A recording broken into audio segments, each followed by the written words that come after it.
Good morning. Ladies and gentlemen, when he came into the earth,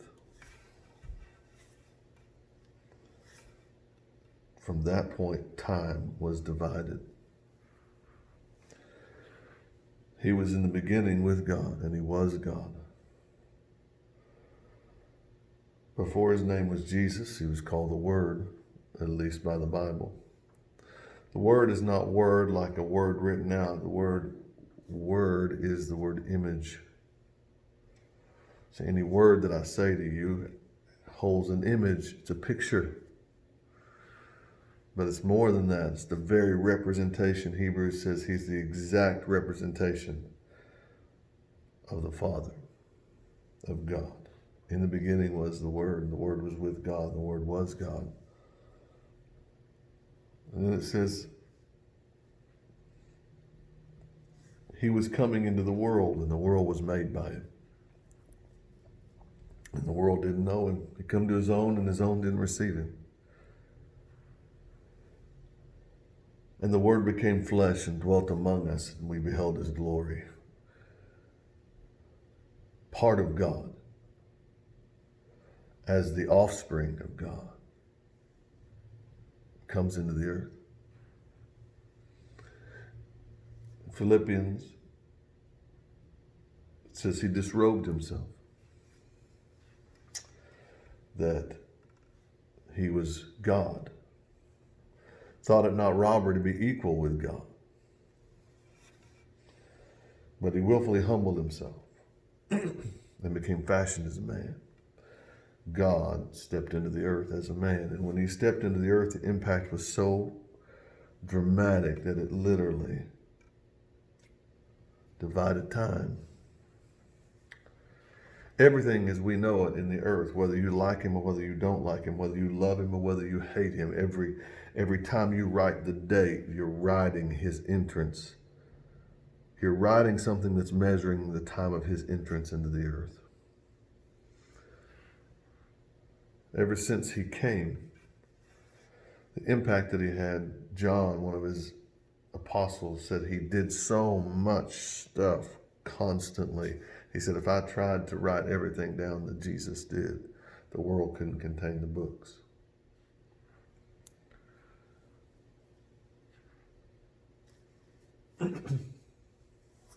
Today, well, going back, when he came, he didn't do anything but love people, bless people. He challenged them. He didn't compromise. He told them the truth. But everyone who invited him into their family became better as a result of it. Everyone who invited him into their world became better as a result of it. When he was walking and the crowds were pressing in, and it says at one point they would touch the hem of his garment and they would be healed. And everyone that would touch the hem of his garment would get healed. Everyone. Now there's a lot of dynamics in the earth. I understand that there are reasons why people don't get healed today. But it's not his fault. Everything he touched became better.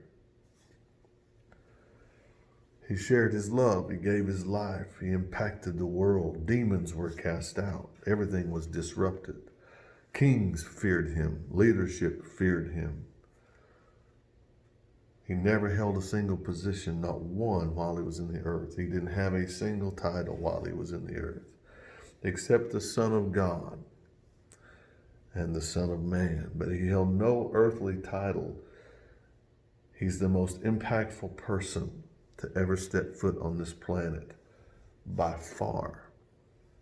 Without a video ever having been made of him, there were no videos, obviously.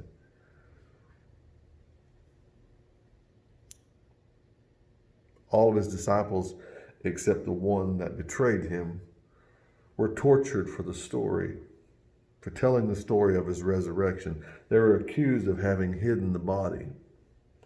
I don't know about you, but I'm not dying for my own lie. And if I'm just trying to prop myself up and protect myself, you're not, by hiding a body, You're going to provide that body whenever your life is threatened, or when your family is threatened to be tortured, or your friends are killed, or whatever. You're not going to maintain that lie. They never found the body. He resurrected from the dead. 500 people saw him ascend into heaven. He preached to countless multitudes after he raised from the dead. 40 days he appeared at different times to them. The earth has been completely rocked by the entrance of the Son of God into this planet. He walked on water. He healed the sick. He raised the dead.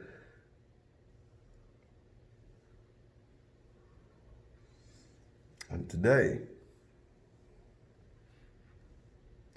the mention of his name today causes whole media outlets and networks to recoil. They don't want anything to do with it. They'll let you say anything on TV, but if you start talking about Jesus, who never did anything but love and deliver and save and heal, if you mention his name, it's controversial. Why? Ask yourself why. Watch him talk. Listen to how he addresses people. Listen, nobody's ever spoken like this man. Israel sent soldiers out to get him, to bring him back. The Pharisees sent soldiers to arrest him, and when they got to him, he said, "No, it's not my time yet." Have you ever seen soldiers sent to arrest somebody and not show back up with the person that they personally confronted? And when they came back, they said, "Why did you not bring him here?" And they said, "There's never been a man speak like this man. Nobody's ever talked like this man before."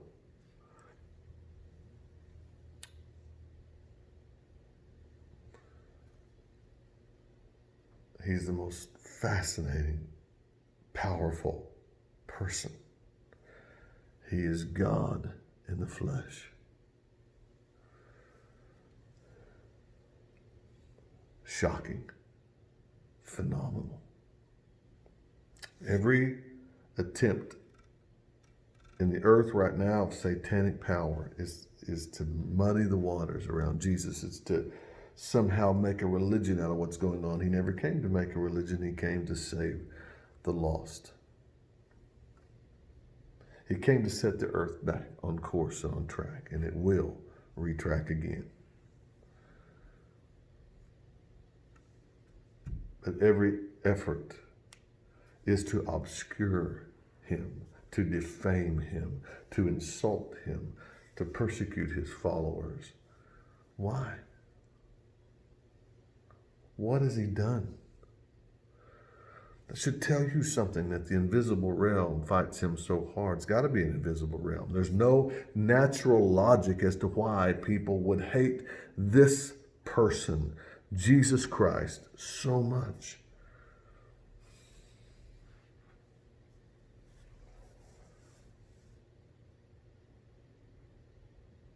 If we as believers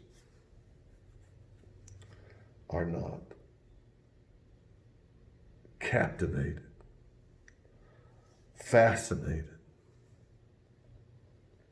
obsessed, and ultimately possessed by Christ, if he's not our complete obsession,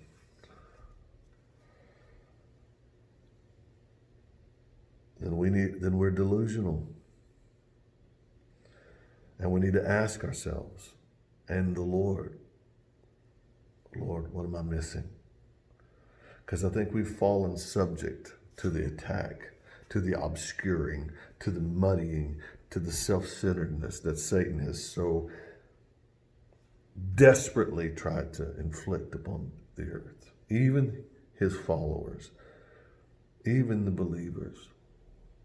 If there's ever been a time that we need to become extremely obsessed and possessed by Christ, it is right now. And we need an awakening. I need an awakening. What am I missing, God? I know I'm missing a bunch. But he's going to take us where we need to be.